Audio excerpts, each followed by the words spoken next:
What's up, everyone? Welcome back to King Anime Review, and for this video, I'll be reviewing episode 245 of Boruto Naruto Next Generations, titled Funamushi's Tenacity. Now, this episode review is one day late because yesterday was Easter, and I prioritized going to church as usual, as well as I read the Bible a lot yesterday, which I recommend you guys do those things as well.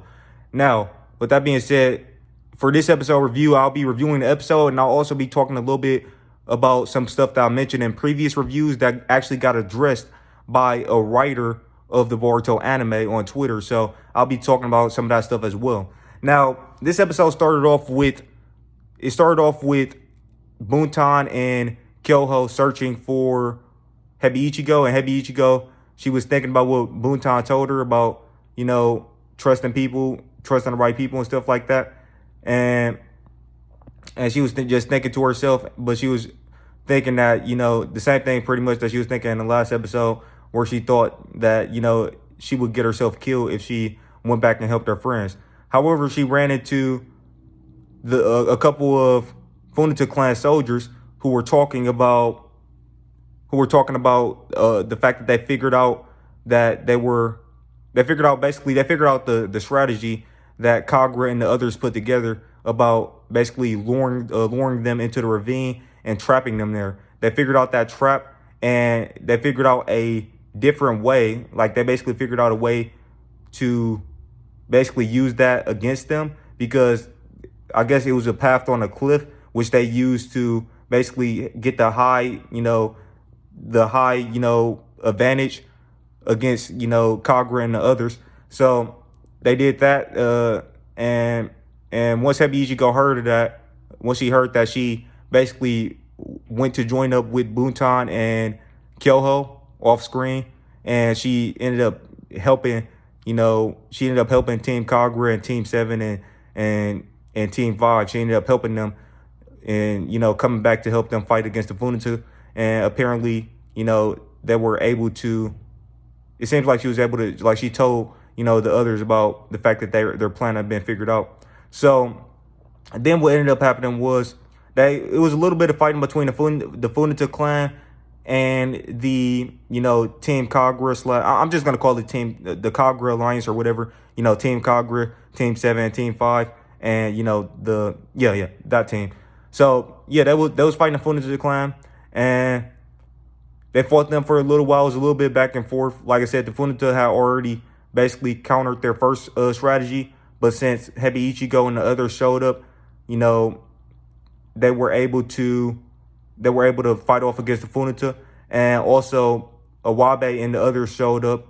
Awabe and Team 5, they showed up, towards the end of the episode. I mean, well, not towards the end of the episode, but towards the end of the first little fight, and they were able to allow themselves to retreat. They were able to help their friends retreat because Funamushi, he basically used this super powerful water style tornado jutsu, and it seemed like he was about to beat everybody with it, even though Boruto, technically they shouldn't have been beaten by that jutsu, but they were just standing there.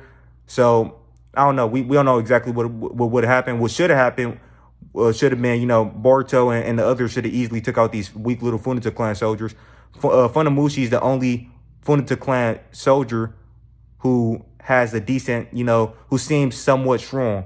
Now, however, the power scaling is off in the Boruto anime, and I'll get to that a little bit later. But anyways, he's the only one who's using a variety of different jutsu and stuff, and using some pretty strong looking jutsu. The other Funato clan soldiers are they seem very weak, and they don't really seem to be using that many powerful jutsu and stuff like that. Anyway, so with the help of Team 5, everybody was able to retreat back to Kagura's home village, and they start to prepare to fight against the Funato clan in the village. And we had some nice little team ups. Sarada and Buntan, they teamed up to fight against a group of soldiers. They actually combined their lightning ball jutsu, which is a jutsu that Sarada actually copied from Buntan originally back in the Turbulent Field Trip, Hidden Mist Village Field Trip arc. So it was cool to see them teaming up and using that jutsu together. Awabe actually teamed up with Kyoho, who Awabe was previously in one of the previous episodes. Awabe was the main person accusing Kyoho of killing the their captain on the ship. So it's cool. They finally made up. Well, they've already, Wabe already apologized to him, I believe, in one of the previous episodes. But it's cool to see that they're teaming up together, and that was cool. Also, Metal League teaming up with Hebi Ichigo, that was cool. And then we have Boruto teaming up with Kagura. And yeah, so we seen that fighting go down, and Fumauchi, he actually he sacrificed 2 of his soldiers to use that water style tornado jutsu because there wasn't a lot of water in the area. So he used their blood as, the fuel to use that jutsu, apparently, because, their blood has water in it. And he was able to use that jutsu, and Kagura, Kagura stepped up, and he used a new technique with his sword. And it's cool that in this arc, we've been getting some new reveals about the swords and what they can do that I don't believe was previously mentioned in the Naruto Shippuden series or in a previous Hidden Mist Village Turbulent Field Trip arc, as far as the abilities of these swords. Because Hebi Ichigo, in one of the previous episodes in this arc, it was revealed that her sword, her needles can actually, like, the strings of the needles can actually, it can actually bind chakra. And in this episode, Kagura said that the more chakra that's infused into his sword can actually change the shape of the sword, which I believe, yeah, that actually has happened. But that sword usually splits in half and stuff like that, and we've never seen it necessarily grow to as big of a size as it did in this episode. It seemed like Kagura infused all of his chakra into the sword in order to protect his friends, and he said everybody have finally connected as friends, and that's true, because that's another great thing about this arc. Towards the beginning of this arc, Team 7, especially Sarda, didn't like teaming up with Buntan and Hebi Ichigo and Kyoho, as they viewed them as former enemies who tried to, who fought them and who tried to kill them in the past. So they weren't friends at the start of this arc, but now it seems, and now they're basically friends. They've grown to trust each other. They're fighting alongside each other. They're allies, and it seemed like they have actually grown to. It seemed like their bonds have actually grown and developed. So yeah, it's been some great relationship development in this arc, and that was cool. And it seems like basically all of the teams that are allied are friends now. Team Kagura, Team 7, Team 5. They're all friends now, and that's cool. So Kagura gave a little speech, and then he used a giant version of his sword to slice in half basically slice in half that tornado that Funamuchi was using. And it seemed like he beat Funamuchi. But then, while Kagura was, down and out, he was it seemed like he used up all of his chakra, so he was kneeling down, and he didn't really have a lot of energy. It seemed like Funamuchi came up behind him, and he said that he was able to. It's a good thing he was able to get out of something about him getting out of the tornado in time, or else he would have been in danger if he didn't do it. But it did seem like he just got knocked out of the tornado. So, but I guess he separated from it in time. But anyway, so then he told everybody to put their weapons down. He captured Kagura as a hostage. So he told all of Kagura's friends to put their weapons down. They all put their weapons down. And then they said, let go of Kagura now. And he said he wasn't going to do that. He never said he was going to do that. And then he also said, he was talking about how, how Kagura robbed him of Siren, and how Siren, I think he said something about Siren is not going to be able to fight again or walk again or something like that, all because of Kagura. And Kagura robbed them of Siren, who was a good warrior or whatever. So he said, he was talking about some stuff like that. And then he actually said now he's going to rob them of Kagura. And then it looked like he actually killed Kagura at the end of the episode, which is crazy. Now, I didn't expect any major character deaths to be happening in this arc. This is the anime original arc, but Kagura he's kind of an anime original character. Now, technically, that anime original arc was actually from a novel. So I guess you can say he was in a novel as well, an official Boruto novel, before he was actually in the anime. But he's not in the manga, so he's not really that important of a character to the Boruto story. But I didn't expect any. But in terms of in the manga, he's not in the main story of the manga. He's not in the manga at all. But in the anime, he has been a pretty significant character throughout this entire arc, and even in the previous one of the previous arcs, the Hidden Mist Village arc, he was a pretty important character. Now it seems like Kagura is actually dead, and I was not expecting this. I haven't read any of the synopsises or spoilers for the Boruto anime episodes. I don't even know if they have synopsises for the upcoming Boruto anime episodes because because I haven't seen anybody talking about if Kagura actually is gonna die, if he actually did die or not. So I don't know what's gonna happen in the next episode. And it seems like Kagura actually did die. Now, would this be good for the story for Kagura to die? Personally, I wouldn't mind it. I think Kagura's had some great, amazing character development throughout the series. And the way he went out was, he went out helping his friends. So, and the little speech he gave and stuff was cool. All of his friends, he basically got everybody to become friends. Even these people who used to fight each other, who didn't like each other at first, he got them to become friends. He helped them all develop. He put his trust in them, demonstrating the same thing that Boruto demonstrated to him back in the Hidden Mist Village arc about how people can change and stuff like that, which is actually true. People can change for the better. And yeah, so, he forgave, Buntan, Heavy Ichigo, and Kyoho. He gave them a chance to redeem themselves and stuff like that and get acquitted of their crimes. He also, helped them form relationships and bonds and friendships with Hidden Leaf Village Shinobi, who they used to be, who they used to not like, who they used to be hostile to. And yeah, all of those things were great things. I think Kagura, if he did die in the next episode or whatever, if he is actually dead, I think he went out with a bang. I think he went out good. I think this was pretty well written overall. So, and plus it's pretty shocking because I didn't expect this, and I don't think anybody else expected this to happen for us to get a major character death in this arc. Now, technically, we did get a major character death in the Miski arc as well, which is the anime original arc as well. So, and we've gotten major deaths in Boruto, but yeah, I just wasn't expecting this, and this was a nice little cliffhanger to end the episode off on. Nice little way to end the episode. So overall, that was some cool stuff, and I wouldn't mind if Kagura is dead. Now, should he die? Personally, I'm leaning towards him actually. I think he should die because it just looked like he died, and I don't want to see no weird way of him getting healed or whatever. No, he just let him be dead.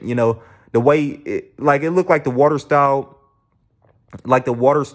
spike that Fumaushi put through his back. It looked like that went straight through his chest.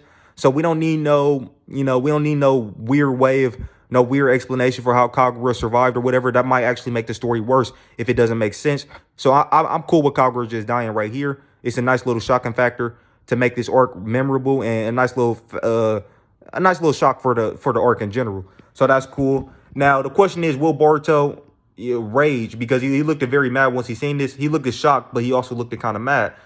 And will Boruto rage? Now he does have a karma seal, and I did mention that I was going to talk about something that I've been talking about in previous videos that was confirmed by one of the Boruto writers on Twitter. I believe I mentioned that earlier on in the video. So now I'm going to talk about that, and that's the karma seal.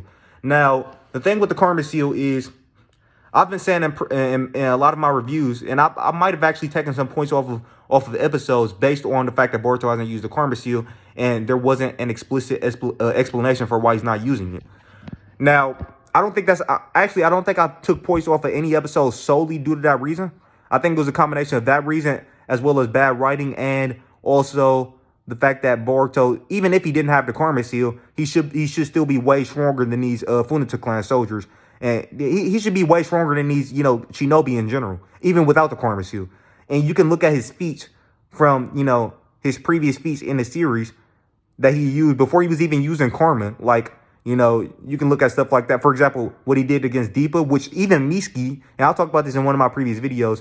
I believe the video is called Miski Simp Debunked or something like that. But anyways, even Miski, when he was in the Sage Mode form, did 0 damage to Deepa, whereas Boruto actually did some damage to Deepa. He actually created a huge dent in Deepa with his Rasengan. So Boruto, he has some pretty big feats even without the karma seal. Now technically he still had the karma seal back then, but he wasn't using it. Like he didn't have it activated.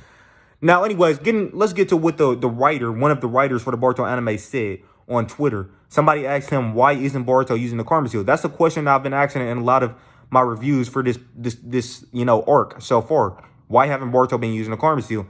And the writer of the Boruto anime, he followed that. He responded with a question of his own. He said, do you think it'll make sense for Boruto's character to use the karma seal? He said something like that. Now, and then I thought about it, and I was like, yeah, wait a minute. Yeah, I guess he's kind of right, because somebody else also commented as well on Twitter. They said they brought up something that happened right after the Kawaki arc ended. They brought up the fact that Boruto was not sleeping. He was deliberately trying to avoid sleeping because he didn't want Momoshiki to basically take over his body and put his family's lives in danger, or any of his friends or family's lives in danger that he cared about. Now, so technically you could argue the anime did give an explanation. They didn't specifically say, "Oh, this is why Boruto's not using the karma seal," but they basically show reasons why Boruto wouldn't be using the karma seal, and they basically did show why, and they basically did state, or at least show why Boruto's not using karma seal through those scenes that happened in the last episode of the Kawaki arc, which happened, so all throughout, so that stuff, I believe they set that stuff up specifically because they were planning on not having Boruto use the karma seal throughout the until eventually they start getting back to adapting the manga stuff. So that's why Boruto didn't use the karma seal in the tuning exams, and that's why he's not using it in this arc. According to the Boruto writer on Twitter, it seems like the reason Boruto's not using it is simply because it's out of character for him to be using it, and they've already shown why it's out of character for Boruto to be using the karma seal, because he thinks that he literally avoided sleeping because he didn't want to risk Momoshiki taking over his body. Now, the thing is, I believe it was in that very same episode that he got the pills from Amato, which actually was, basically Amato revealed that those pills were supposed to slow down the Aotsutsukification. In other words, they were supposed to slow down the progression of the progression of Momoshiki taking over Boruto's body. Now, with that being said, that could, the thing is, even with that being said, Boruto could be thinking of it like, even though he has those pills, and even though, and based on his character, it seems like, even though he does have those pills, it seems like he still doesn't want to risk using a karma seal despite having those pills, because I'm pretty sure they even Naruto even told Boruto that those pills aren't guaranteed to work and stuff like that. At least he said that in the manga. I forgot if he said that in the anime or not. But anyway, so yeah, Boruto already knows that those pills aren't 100% guaranteed to work, and he doesn't want to put his friends and anybody he cares about in danger. So he probably just views it to be safe for him not to use the pills. I mean, not to use the karma seal. I didn't mean to say pills. I meant karma seal. But anyways, yeah. So that does make sense, and yeah, that actually does make sense why Boruto's not using the karma seal. However, while it does make sense why Boruto's not using the karma seal currently in the anime, we know he's going to use it in the manga. I mean, he already has used it in the manga after this arc, so we know he's going to eventually use it in the anime again, obviously. But when he used it in the manga, I don't want to spoil things too much, but what I will say is, when he used it in the manga, he actually did. He was in a situation where it's kind of like he had to use it, like he was in a battle where he was probably gonna die if he didn't use it, pretty much. So that's what I'll say about that. Now, so far in the anime, his life hasn't been necessarily in danger. And technically his friends' lives was in danger, but he found another way to save their lives without using the karma seal. And that he wouldn't be able to do that. I mean, in the manga arc that we got going on right now, where he did use the karma seal, it was no other alternative. Like, he had to use the karma seal, or else he most likely would have died, and somebody close to him most likely would have died. So all of that stuff, as far as Boruto's karma seal, makes sense. All of that stuff makes sense. However, the power scaling still doesn't make sense in the Boruto anime. Or at least it doesn't seem like it makes sense, because Boruto and Kawaki are still 80% Aotsutsuki's, even if they, for example, Kawaki lost the karma seal, he's still 80% Aotsutsuki. That's a fact. That was literally revealed in the anime and in the manga, that despite the fact that Kawaki lost the karma seal, he's still 80% Aotsutsuki. So although he doesn't have the power boost of the karma seal, he's still 80% of his blood, chakra, and DNA is Aotsutsuki. So why are they struggling against regular shinobi when they're 80% Aotsutsuki? That still doesn't make sense. On top of that, you still have all of the speed feats that they have that, will put them, at least in terms of, as far as Kawaki go, he actually was capable of reacting to an attack from Delta that even Naruto himself, while he was in his KCM form, could not react to. Therefore, Kawaki actually has better speed feats than 7th Hokage, KCM, adult Naruto Uzumaki. So with that being said, why is he struggling?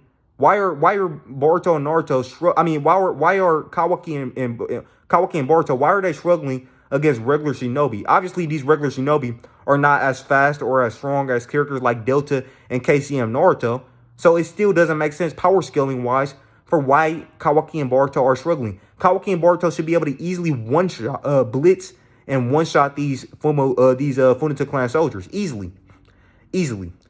They should not be struggling whatsoever. Now, so while the writer on Twitter, one of the Boruto anime writers on Twitter, while he did have a good, little response to why Boruto's not using the Karma Seal, while that stuff did make sense and all that, and some people backed him up with some other things that made sense, so I'm okay with that. I'm okay with Boruto not using the Karma Seal. However, these writers for the Boruto anime, they need to start paying attention to power scaling, because we can't keep on having this problem with power scaling where the power scaling literally makes no sense. Where you have characters like Kawaki, who's already showed speed feats that are on par with Naruto and Delta.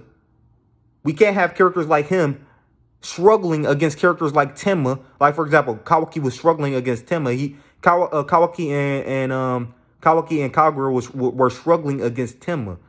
So it doesn't make sense, because obviously he's not stronger than Delta. Why would he be stronger than Delta and KCM Naruto? How does that make sense?